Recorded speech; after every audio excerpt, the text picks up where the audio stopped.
Animal Crossing is almost here. Between Nintendo's E3 Direct, their Treehouse presentation, another Direct that gave us some more info, and some random products that have been revealed, there is so much to talk about with Animal Crossing New Horizons, but there's still so much that we just don't know. I'm Zion from Nintendo Life, and today we're here to share with you everything we know at this point about Animal Crossing New Horizons on the Nintendo Switch. And before we begin, I want to give a shout out and a big thank you to our guy Gavin for putting together this list. It's up on nintendolife.com if you want to check it out, and it made my life so much easier. So thank you, Gavin. So without further ado, let's find out what Tom Nook's new island has to offer. So to start out, we know that a lot of people have played Animal Crossing. I've been playing it since I was a child. There's a lot of people that haven't played this game. So to explain it as briefly as I can, Animal Crossing is kind of a simulator, I guess you could say, where you essentially run a village. You become friends with animals that live in your town, you get a house and you can decorate it with cool stuff, you trade items with people, you go do tasks for people, you shake trees and get money, and you get fruit and you get items out of those trees. You get items from everything, you catch fish, you build up your museum. You just have like another life, I guess, but in this cute, charming world that really the worst problem it has are bees. Typically, an Animal Crossing game starts you out in a somewhat lively village. There's villagers building shops, you know, like it's a real town. But in New Horizons, you get sent off to this island with next to nothing. The questionable raccoon Tom Nook, who ran the stores in Animal Crossing and also gave you your first home in the GameCube version. I can't remember if he does in the other versions too. He has purchased an island and has created a deserted island getaway package to send different animals and humans away so that way they can like live this deserted island life, but without all of the worries of being eaten by animals and starving to death and being poisoned. All of that stuff, it doesn't exist because this island has been, I don't know if it's been cleaned up or what, but Tom Nook has taken care of it. So in New Horizons, crafting is actually a huge part of the game. You have to scavenge for supplies to make tools, and you can still purchase things, but if you want, you can just make stuff instead. So when you get to the island, there will be a few villagers hanging around, but they won't really be nestled into an area. So it sounds like you're going to be able to kind of determine where they live, what part of the map they live on, where in past Animal Crossing games, they just go wherever they want. I'm not sure if that's confirmed, but they're not set in stone right away because they just have tents, which same with you get a tent and you get to go place it somewhere on the island, but otherwise the island is fairly desolate. There's not really a lot going on. If you're familiar with the Animal Crossing franchise, you'll understand that the characters are the cornerstone of the game. People recognize them and they love them, and they want to make sure that their favorite villagers are coming back into the game. Rosie is one of my favorites. Cube from like the GameCube era. I remember when he used to wear an actual GameCube t-shirt. That was great. Kid Cat is one of my favorites from New Leaf. Like, I want to know if they're coming back. As for villagers go, we don't know a ton. I think there's around 50, 60 characters maybe that we're aware of at the moment. The Nintendo Dream magazine in Japan actually recently did a thing with Nintendo where they revealed, I think it was like 20 or 30-ish villagers in that magazine. We also know that a lot of the special characters from throughout the series are coming back, like Isabelle, Tom Nook and his nephews, Harvey from the New Leaf update, KK Slider has already been confirmed. Kix seems like he's coming back because he was, along with a couple of other special characters, were featured on the back of a Switch Lite decal online. But then also featured on that Switch skin were 12 new characters that nobody has any idea about at all yet. I mean, we have some guesses. One of them looks like a replacement for Joan, the turnip lady. And there's also someone with a fishing pole who looks like they might be like Chip's nephew. And the character designs, they've changed some things quite a bit. It seems like everyone is just cuter all around. Everyone just has like more charm and shine and happiness in their emotions and in their face. You're used to see old like grumpy gorillas in Animal Crossing on GameCube and the Wii, and now they're just like beaming with light. The human like player characters have more face options now. They're gonna have different noses and mouths. There seems to be different hairstyles. There's also skin tones. Oh, and your hair actually has physics to it. I was noticing when one of the characters was walking around with bangs and a ponytail, when she opened the door, like her bangs actually like flopped around. Good physics, Animal Crossing. Good job on physics. And then in the old Animal Crossing games, villagers used to only wear like tank tops. It was just, they didn't have sleeves at all. Their fuzzy arms were just sticking out. But now you can wear short sleeves and you can have long sleeves on your villagers, which I don't know if it changes with the season or if you're able to give them different clothes and they'll change into it. We'll see. But it's exciting nonetheless. It's no more tank tops. Get them out of here. Also, Alex pointed out to me that the human villagers now have kneecaps. Why is that necessary? Look at their hands. Their hands are literal balls. Like in future installments of Animal Crossing, is it going to be more like The Sims? Or are we just going to get hyper-realistic Animal Crossing where the animals are more real? No, just stop. Stop. I understand the Switch has better graphics, but you don't need to go that far. Get rid of the kneecaps, please. You can patch it out. No one else needs to see the kneecaps. Ah, yes, the Nook Phone. This is an iPhone, but Tom Nook has his own version of it called the Nook Phone that he sends you to the island with. It's probably part of the package deal, or he makes you pay for it, whatever. But with that, you're able to do a number of things. It has some apps built in. It allows you to take selfies, which are basically just glorified screenshots in this game, but you can zoom in and add filters. So they're better than just using the screenshot button. You also keep track of your crafting recipes in your phone. And it sounds like you'll be able to call up friends and possibly maybe even chat with them through this Nook Phone within the game as well. We'll see. Another app within the phone that I almost forgot about is the Nook Miles program, which Nook Miles is a new thing for Animal Crossing. It kind of works like Meowbucks almost, I think, in Animal Crossing New Leaf, the Welcome Amiibo update, where you basically just get rewarded for doing random things. So imagine you go and deliver a letter to somebody, or you go and shake 20 trees, or you catch 10 fish in a row without losing one. You'll get rewarded points, which you can then trade those points in, like imagine a credit card, or how you get rewarded with a credit card. You can trade those points in to get stuff. And it's run by Tom Nook, so it's probably just going to be super sleazy, and the Nook Miles probably aren't going to be worth a whole lot. Maybe not. Maybe I'm being a little harsh about it, but it's nice that they're actually rewarding you for doing these things that you were already doing in the game. Like, I would go fish in Animal Crossing New Leaf for, I don't know, an hour or something, and I would catch maybe one new fish that I didn't have, or I would catch a bunch of garbage fish. But now, even if you catch trash fish that are worth nothing, you'll still get some Nook Miles that you can use towards something. Oh, and for picking weeds. You can also get Nook Miles for picking weeds. So, there you go. It just gives you more incentive when Animal Crossing starts to get stale, because even though there is tons to do in those games, they do get boring after a while, especially if you don't have another person to play with. New Horizons is also introducing some new tools to make your life on the island a little better. So now there's a actual way to create an official path throughout the game. You get a trowel that you can use to make kind of better dirt paths. So now you don't have to worry about placing patterns on the ground and having people pick them up. If you want, you can just create a dirt path instead, which is really nice. I'll probably end up doing that instead. With fishing, there's now bait that you can use to make fish spawn, and you get that by digging up clams on the beach. There might be other ways to make fishing bait as well, but that's the one way we know for sure.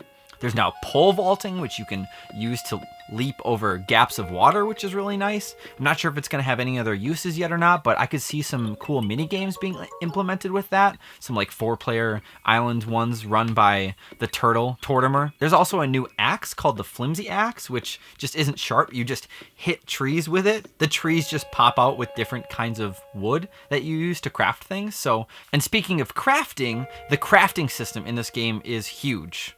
You can use it to craft tools like axes, shovels, nets, fishing poles, you name it. But you can also craft furniture with it. And then you can take that furniture that you craft and you can craft further things. And then, like I said before, all the recipes that you need are stored in your phone, and you use those to craft things. And you can earn them from animals. Apparently you can purchase them or even just find them. Imagine buying a record at the record store and using it on your record player or whatever at home in Animal Crossing New Leaf. It'll probably work something like that, where you import it into your jukebox, you just import the recipes into your phone. And everything needs to be crafted on a workbench. There's a workbench in Resident Services, which is this big hut that Tom Nook, I don't know if he I don't know if he lives there. Like, is he there all the time, or does he take his plane back home, or does he have a place on the island? We don't know yet. But he's also there with his nephews Timmy and Tommy, and you can use that workbench there. It looks like eventually you're going to make a workbench of your own, because there is one featured on a part of an island at one point in the demos that we've seen, but we don't know much beyond that. You can also now take furniture and place it outside, which is just crazy. So now you don't just have to create public works projects like you could when you were a mayor in Animal Crossing New Leaf. You can just, if you want a water fountain right here, you make it and you put it down. There you go. But I'm a little curious, like where are some of these things going to get power? Or is the furniture set in Animal Crossing New Horizons going to be limited? Or what you can place outside, is it going to be limited based on power? Because like if I make an arcade cabinet and I put it in front of my lawn, like where is it going to draw electricity from? Or maybe there's going to be a generator, or maybe we figure out how to harness lightning. I've no idea. You could also move furniture by half steps now, which I believe you could also do in Happy Home Designer, which I never really played that. I just played more New Leaf. But that's nice. So you have a little more customization with where you put stuff. As for multiplayer, it looks like you're going to be able to play up to 8 players, local and online, which is great. You can have up to 8 villagers on one save file now, which is awesome. Save files are limited to 1 per Switch, so that's going to be a little interesting. I think it'll probably work like Ring Fit Adventure, where when you start up Ring Fit Adventure, you pick a profile from within the game. I mean, you still use your users that are on the Switch, but you don't select them until the game is actually booted up. Another crazy new feature for this game is you can actually do 4-player simultaneous play on one Switch, which is just, to me, is just mind-blowing. Like, I never thought it would have been a thing. And the way that they're pulling it off is that there is one character that is essentially like the captain, the leader, the host, whatever you want to make it.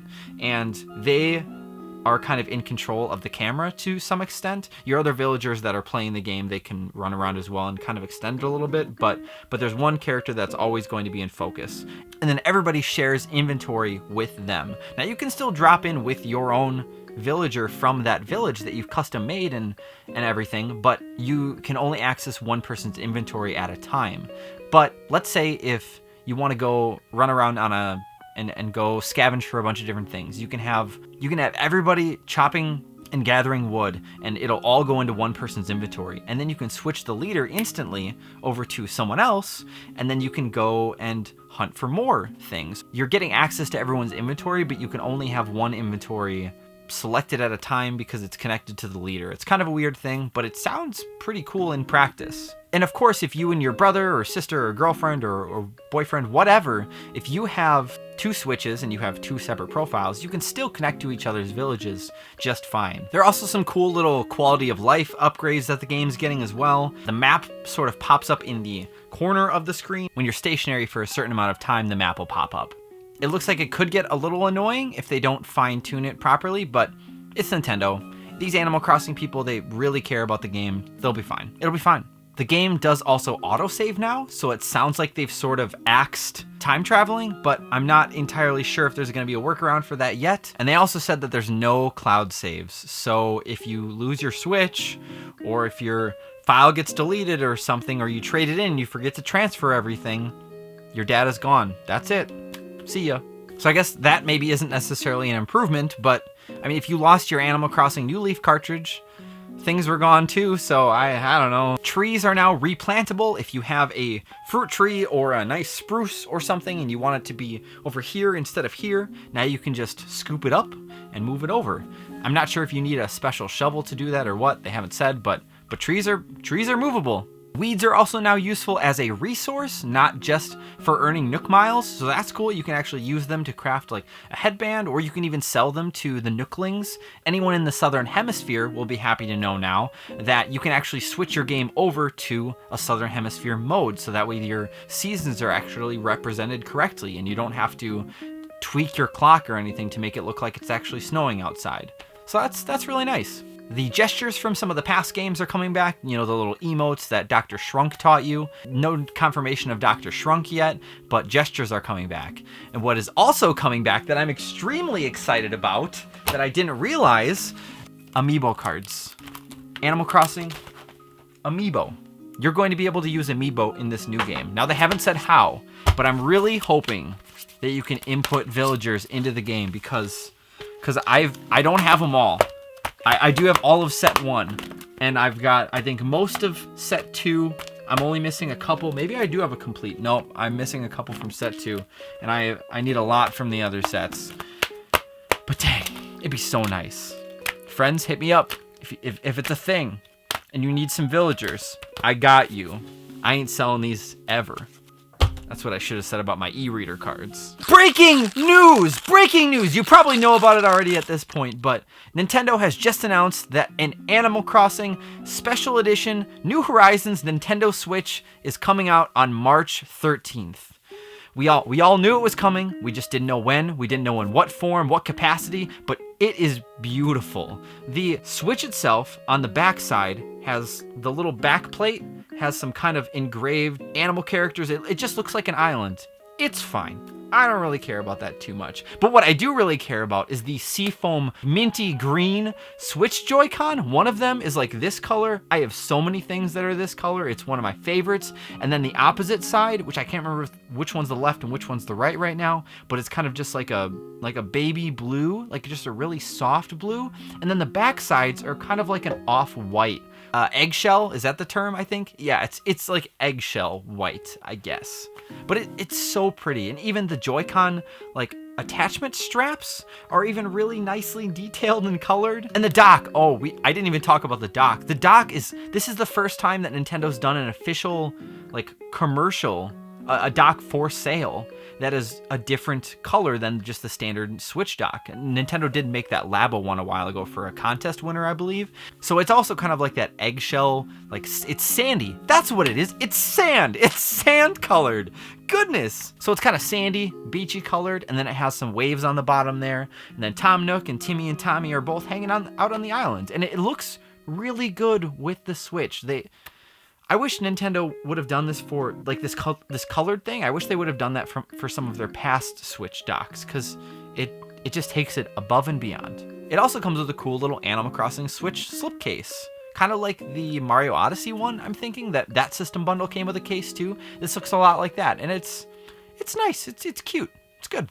It sadly does not come with the game, unfortunately. But like I said, it comes out a week earlier, and it is not $359 or something or whatever. It's just it's the same price as a standard Switch. So you're getting a lot of special stuff here for the price, I think. There's a lot of customization put into this on Nintendo's end. Great job. Great job. So a few things that I'm still curious about, because I don't want to talk about the what ifs so much, but is Cap'n still going to be around? Is there going to be a boat that will take you to other islands? Is there going to be a city that you can go visit? In the box art, I believe you can see it in the box art. You can definitely see it in the full artwork version, but Harvey is actually like hanging out on an island over in the corner over there. So how do you get there? Are you going to be able to just swim over? Are you going to get your swimsuit from New Leaf and be able to just hang out over there? Is this game going to be more open world? Are there going to be multiple like big islands that you can go explore? What's the deal? Lots of options, lots of possibilities. Also in the gameplay demo, you see someone dig up a fossil, which brings the question, is there going to be a museum on this desolate island? Are Blathers and Celeste going to show up and like collect things from you and take them to a museum somewhere else? Is there going to be a city with a museum in it? How is it going to work? Are you going to, because I can't imagine that they would create this giant elaborate museum on this island for, we're really maxing it out here, but potentially 25 people to be living at, because if you count 8 human villagers, 10 animal villagers, maybe 12 even, that's still only 20 right there. And then if we count some of the other animals that are living on the island that run the shops and stuff, that's still not that many for a giant museum. And with that about covers everything we know about Animal Crossing New Horizons on Nintendo Switch. Now, I probably missed a couple things, but like I said before, we have a full list of everything that I talked about, plus probably a few more details, over at nintendolife.com. That was written by Gavin Lane, and I'll put a link in the description for that down below.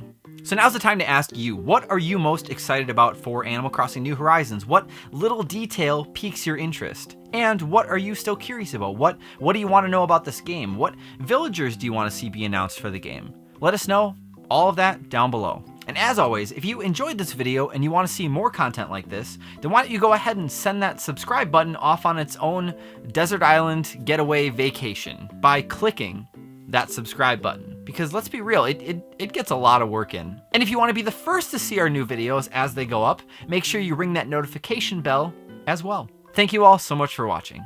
I'm Zion from Nintendo Life, and we'll see you next time.